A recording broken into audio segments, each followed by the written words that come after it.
Opus 4.8 is here. It promises to be a better model than Opus 4.7, but at the same cost.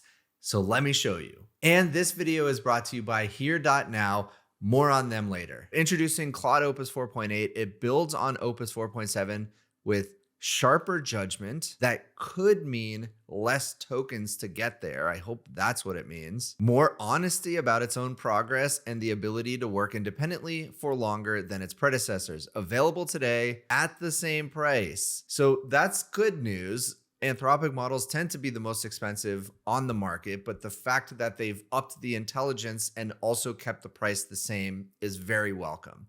Right? That is effectively a cost decrease. And fast mode, which, by the way, I know everybody loves GPT 5.5. I get it. It's a fantastic model, but I just keep going back to Opus. I really love it. It is my preferred model for almost everything. And fast mode specifically is so good. I'm a speed maxi through and through, and I am always happy to see when the model runs really quickly. So same model, roughly 2.5 times the speed. So if it, let's say, is running at 100 tokens per second on average, now you get 250 tokens per second. This is a substantial increase in speed. And really, Anthropic stands alone in their fast mode.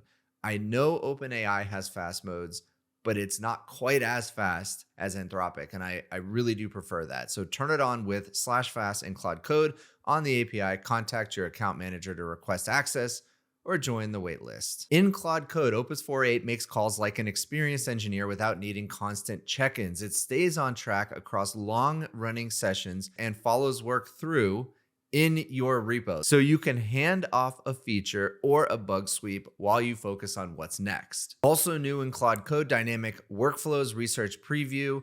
For the hardest task, Claude makes a plan, runs hundreds of parallel subagents, and verifies its work before reporting back. Think a migration touching hundreds of files. Okay, hundreds of parallel subagents. I am just hearing my API bill skyrocket when I read that, but we're going to read all about that. This is what everybody wants to talk about, the benchmarks. Obviously, I just made a video about what is now considered kind of the most accurate benchmark, DeepSui, and I hope that they test Opus 4.8 on it. So here is what we have. Agentic coding with SweBench Pro. This is substantial, 69.2%. That is a 5-point jump from Opus 4.7 that just came out 6 weeks ago, mind you. 6 weeks ago, and we already have another bump. The acceleration is accelerating. It feels like that. I genuinely feel like I can't keep up, and it is my literal full-time job to keep up, and I can't. GPT-5.5, 58.6 as compared to 69.2. Now, this is where it really gets interesting because a lot of people are saying SweBench Pro is done. It's done, meaning it can't be taken seriously with scores like this because the vibe check on GPT 5.5 as compared to Opus 4.7, in which Opus 4.7 is, what is that, 7-8 points ahead? It doesn't make sense to what they're feeling, right? So I did this video about DeepSui, and this is much more reflective of what people are actually feeling when they use these models. So GPT 5.5 extra high at 70%, Claude Opus 4.7 at 54%. This is a big difference here. So now coming back to SweBench, you could just see like the difference between GPT 5.5 and 4.7, Opus 4.7 is pretty substantial in the other direction. Now we have another massive jump with Opus 4.8. Gemini 3.1 Pro, come on Google, do something. All right.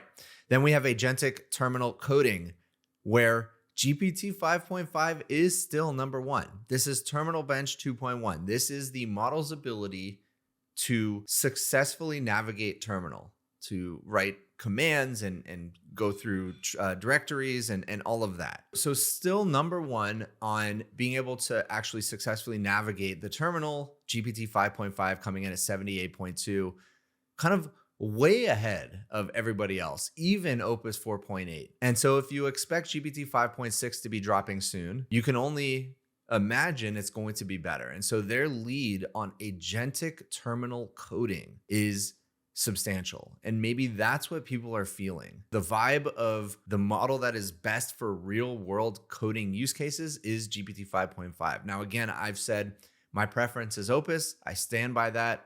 I still enjoy Opus the most. I still think it is the best performance for what I use it for, but a lot of people are saying 5.5. And by the way, Opus 4.8 was able to create possibly the most fun game that I've ever had AI create. And I was able to share it instantly with all 2,000 people watching the stream because of today's sponsor. So I was live streaming and my colleague Jonah put together an awesome prompt for Opus 4.8, created this game that you're seeing on screen right now. He told his agent to publish it to here.now, and just a few seconds later, he got back a public link, and I shared it with 2,000 viewers instantly. And it was so easy. I didn't need to worry about hosting, about setting anything up. Here.now is dead simple. And if it's your first time setting it up, all you have to do is tell your agent to go to here.now and install it. And that's it. It's that easy. Here.now is the best and easiest way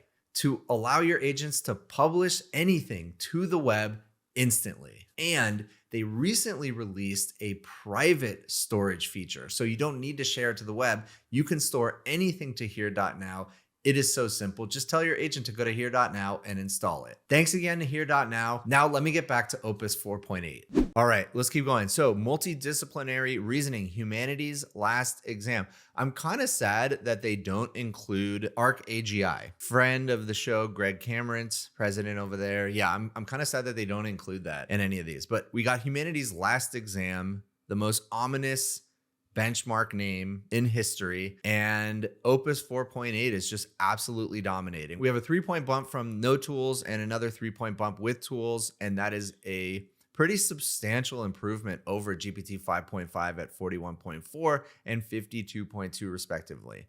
Now we have agentic computer use. So that is the agent's ability to actually control your computer, to move windows, click on buttons, resize things, to actually get real things done on your computer, which even if it's highly accurate, I have found to be almost entirely too slow on most real use cases. 83% here as compared to 82, as compared to 78 with GPT 5.5. GDP Val AA. This is a benchmark actually created by OpenAI, and it tests the model's ability to actually get real world knowledge work done. And this is a great improvement, basically a 140-point improvement over the previous model, Opus 4.7, and about the same 130-point improvement. This is, I believe, an ELO score over GPT 5.5. We have agentic financial analysis, which it's interesting that they're including this Finance Agent V2. All about the same except for SAD Gemini 3.1 Pro over here. But all these are about the same as 2-point improvement in Opus 4.8. I think it's interesting because Anthropic seems to be going hard on very specific verticals, obviously coding, but also financial analysis. There's a very big market if they can nail financial analysis with models. Okay, so yeah, obviously every single time a new model comes out, we see the benchmarks numbers go up. Number always go up. There's, that's why it's like, it's interesting to see the benchmarks, but the vibe check is really what matters. Then we have something new, something brand new called dynamic workflows in Claude Code. Now, I will try to test this out after this, but let's take a look at what this actually is first. Today, we're introducing dynamic workflows in Claude Code, helping Claude take on the most challenging tasks end to end. Work you'd normally plan in quarters now finishes in days, okay?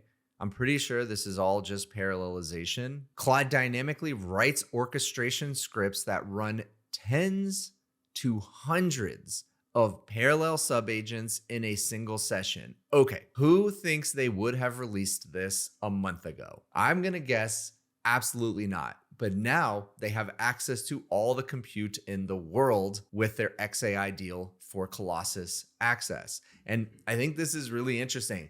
They've probably had all of these features and all of this functionality that they like simply just couldn't release because they could not support the demand. And now gloves off.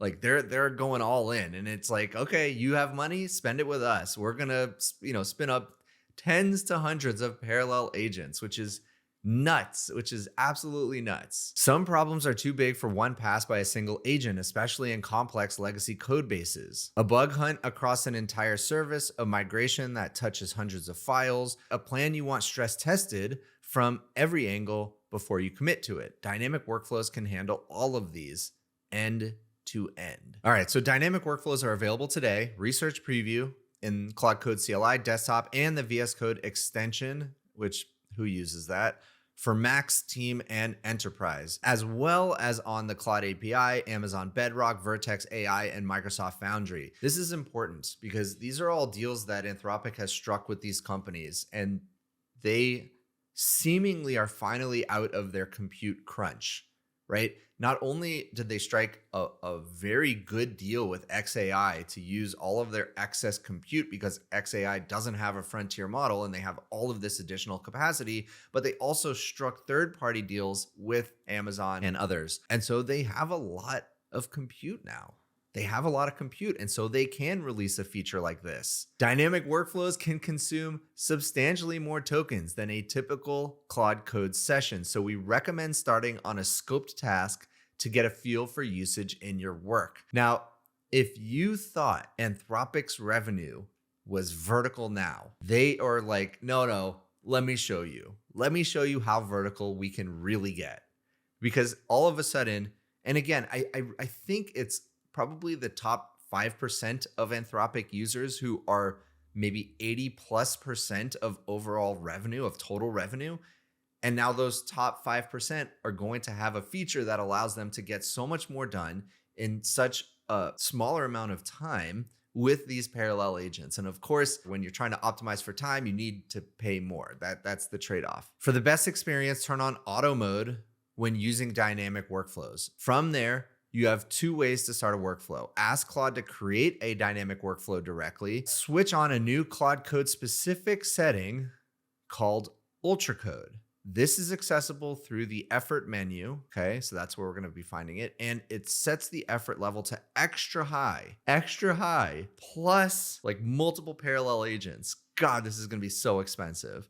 While letting Claude decide automatically when to use a workflow to handle your task. Imagine if they came out with all of this and then they were like, oh yeah, also we're charging 20% more per million output tokens. So I think this is why they did it. They're giving you as users, 15 different ways to increase your usage of tokens. So they didn't necessarily need to increase the price per token. Plus, I think it's actually, again, a reflection of their increased supply, right? It's all supply demand. They have compute now. They don't have to raise their prices again and again. Now they are just about market penetration. Dynamic workflows in action, code-base-wide bug hunts, profiler-guided optimization audits, and security audits. Claude searches a service or repo in parallel, then runs independent verification on every finding so the report surfaces real issues. Okay, this is all kind of just a whole bunch of nothing right here. Large migrations and modernization efforts. Interesting. Framework swaps. Wow. API deprecations, language ports that span thousands of files end to end. Very interesting. Very interesting. There still needs to be a main agent that delegates to the sub agents. The bottleneck still is the intelligence of that main agent. How well can it plan? How well can it manage its sub agents? Critical work you need checked twice. When the cost of a wrong answer is high, a workflow gives Claude independent attempts at the problem and adversarial agents working to break the result before you see it. That is really cool. That is really cool. So if you didn't have full trust in your agents, if you did not have full trust to just let Claude Code write code for you, now maybe this will help. Obviously, you're going to be paying up for that, but yeah, there you go. All right, this is interesting. Let's talk about how workflow works. When a workflow kicks off, Claude plans dynamically based on your prompt, breaks it into subtasks, and fans the work out across sub-agents running in parallel. Results are checked before they're folded in. and you come back to a single coordinated answer. Agents address the problem from independent angles. I wonder how they're structuring this from a prompt perspective. If they're spinning up tens to 100 agents and they're giving them all unique perspectives on a problem, all unique personalities, I wonder how they're deciding. Is it the main agent that's deciding everything? Very interesting. Other agents try to refute what they found. I love this adversarial prompting. This is all stuff that was discovered by people early on in this whole new AI wave. Everything from kind of think step by step, to adversarial prompting. Now they're just saying, you know what, we're building it in to our scaffolding. It's not that the models themselves have this ability. They're probably optimized for being able to break up tasks and delegate out to sub-agents, but ultimately it's the scaffolding that's handling all of this. And the run keeps iterating until the answers converge, which is how a workflow reaches results a single pass can't. Are they going to give any benchmarks for this? They don't. Interesting. Why do you think they're not showing any benchmarks for this feature? It seems like if there's this drastic improvement in quality or potential long horizon task solutions, why would they not put out benchmarks comparing it to just the base model? All right, so I actually skipped right over the actual blog post for Opus 4.8. So let's cover that just for a moment. I think the one interesting thing immediately, so fast mode, which is I love so much, where the model can work at 2.5 times the speed, is now 3 times cheaper. 3 times cheaper. So I hope I'm doing the math right, but it was 6 times more expensive, if I remember correctly, which means now it is only 2 times more expensive. That's crazy. For 2.5 times the speed, you only pay 2x. That is a direct reflection of their increased supply of compute through their deals with companies like Amazon. Obviously, their massive partnership with xAI. That is fantastic. It seems like Mythos is actually coming out in the next few weeks. Not only that, but we plan to release a new class of model with even higher intelligence than Opus. My goodness, in the next few weeks, I can just feel the OpenAI team scrambling to finish their training and get their next gen model out the door. As part of Project Glasswing, a small number of organizations are currently using Claude Mythos Preview for cybersecurity work. Models at this capability level require stronger cyber safeguards before they can be generally released. I honestly did not think we were going to get Mythos so soon. We're making swift progress on developing these safeguards and expect to be able to bring Mythos class models to all our customers in the coming weeks. My goodness. And shameless plug, if you want to see me review that model, go ahead, subscribe to the channel. I would very much appreciate it. 4.8 available everywhere. Pricing for regular usage is unchanged, $5 per million input tokens, $25 per million output tokens. And yeah, pricing for the fast mode, 10 and 50 respectively. Okay, I'm going to share something that Jonah just shared with me. This is something that he just created with Opus 4.8. Steel Talon Sky Assault. I know nothing about this. Press. I mean, this is sick. Yeah.